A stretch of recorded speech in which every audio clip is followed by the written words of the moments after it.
I am ready, and I don't know how many other people are with me here. I'm ready to turn the page from the Super Bowl. I don't want to hear about the Super Bowl. I am done hearing and talking as a fan base about the Super Bowl. It's hard for fans to not forget, though, and they're never going to forget. Not only you can't forget about it, it's going to be on top of your mind all the time, and it's just going to keep going back. Oh, we were so close. We were so close. No, we got to move past it. You have to. People can view football however they want.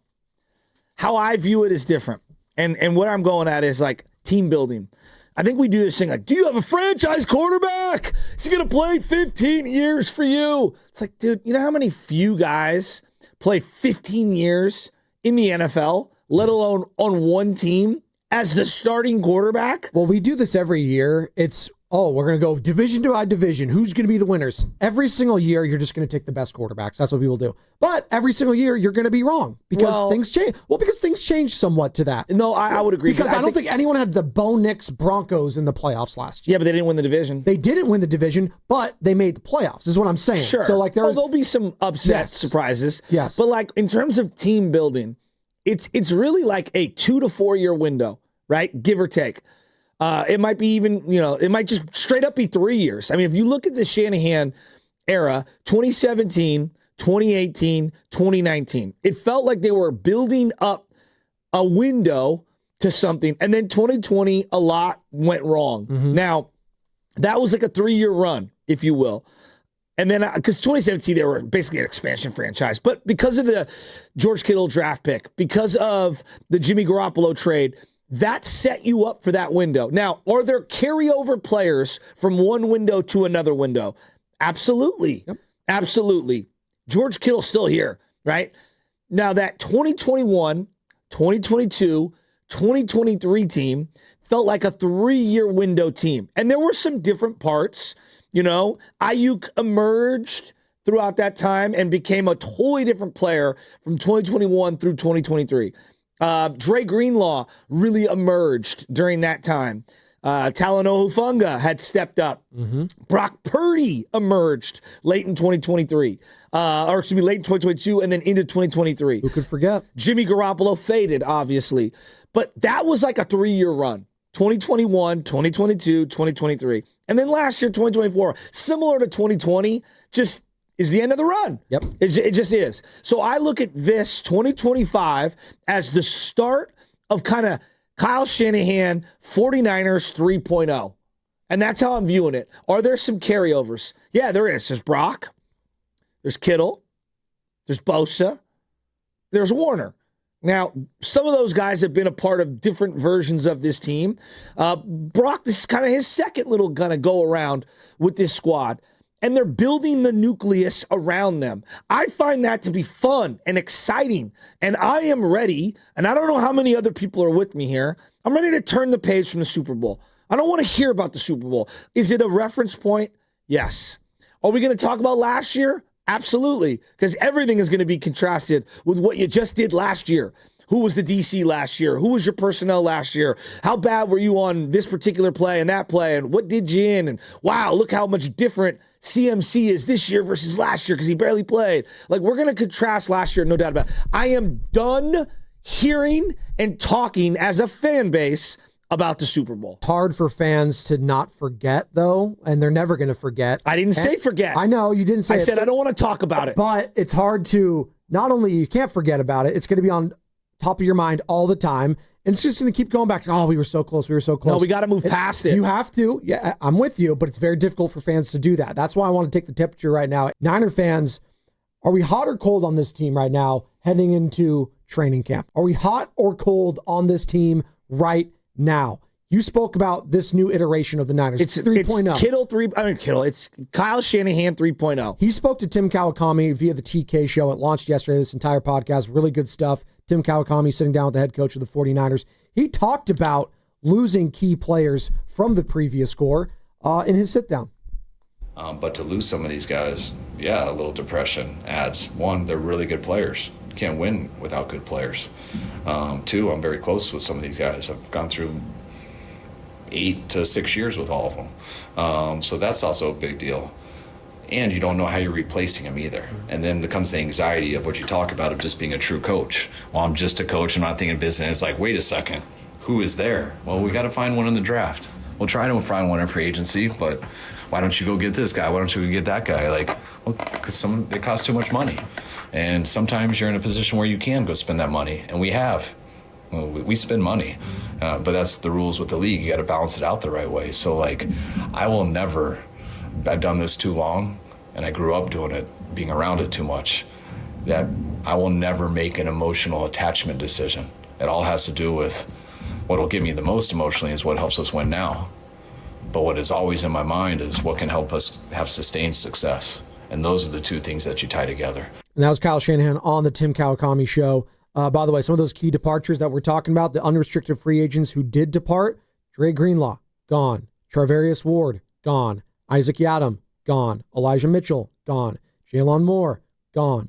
It says Tashawn Hufanga. Talanoa Hufanga, gone.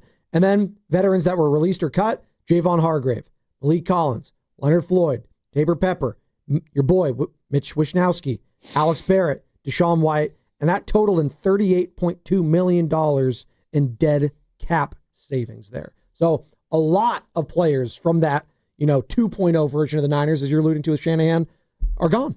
And this is going to be a new team. It's going to be different. And it's going to be an adjustment period for fans, for the players, for the coaching staff. This is going to be an adjustment. How much of an adjustment? Can they still be a playoff team? I absolutely think they can. I think they can win the division. I think they have a very good shot at still winning the division because, as you've alluded to, you have all-pro players at key positions still. You have a damn good quarterback in Brock Purdy. I know people want to say, is he a top 5? Is he top 10? Is he elite? I know he's a damn good quarterback when he's on. And that's all I need to know right now. Brock Purdy's a damn good quarterback, and you have him locked up now. Okay? You got George Kittle, who was the best, if not the second best tight end in football in all of last year, and has been 1A, 1B to Travis Kelce for most of his career. You have him locked up. Fred Warner, best linebacker in football. I'm not taking anybody else.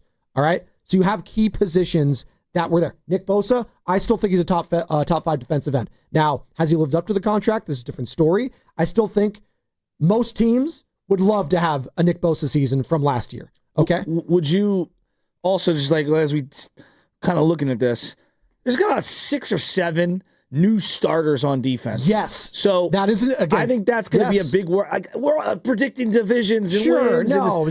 I think we have to let the process play itself out, and we got to see who's playing where. Yes. That's why I said adjustment. It's going to be an adjustment period for everyone, but we're impatient as fans when it comes to baseball, when it comes to basketball, and especially football, Joe. But this team, we are the most impatient when it comes to our football teams. We just are. But this team, I think, similar to the Rams a couple years ago, it's really impossible to project what the defense is going to look like we don't even know the personnel. Like, that's number one. Correct. We think some of the rookies are going to start where they start, but we don't even know if they're any good as players. And there might be injuries. Hey, listen, no one saw the Ricky Pearsall situation happening last year. No one. Yeah, but they headed into the season thinking that they didn't need him. Exactly. They thought that I think at the time, most people thought that, hey, he was a luxury pick. We've got Juwan as the 3. We've got Ayuk and Debo as the 1 and 2. Turned out it actually was a depth pick that no one saw coming because, and the Niners didn't feel like it was a depth pick at that point. They thought, I don't know what the hell's going to happen with Brandon Ayuk. I don't know what's going to happen with Debo Samuel.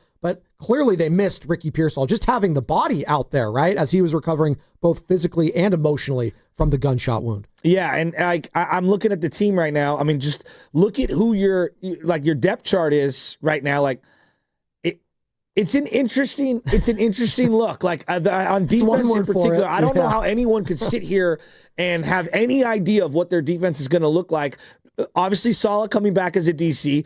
We really haven't seen him up close and personal outside of that one Jets game in the last 3-4 years.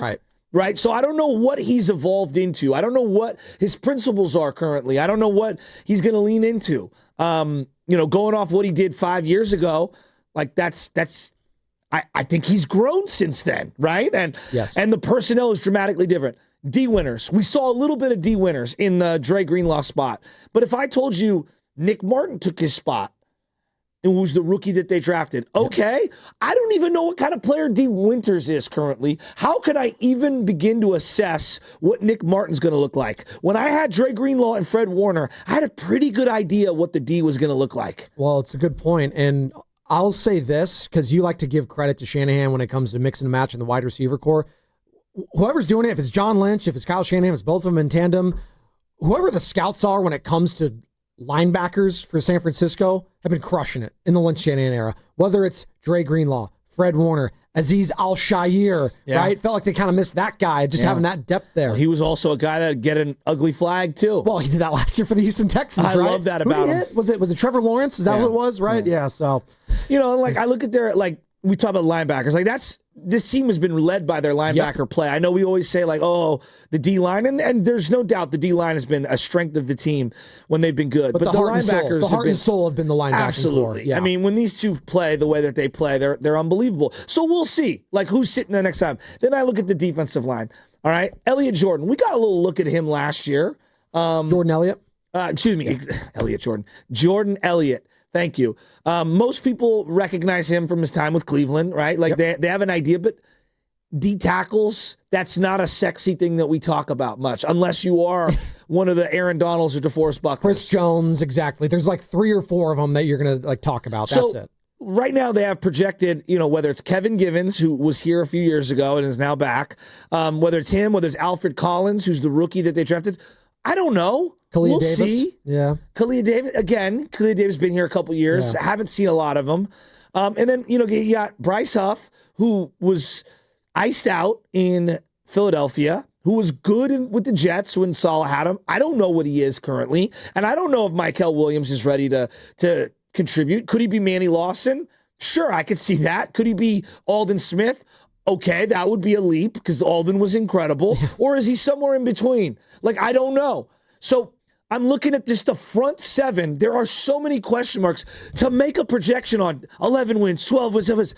I got to see these guys.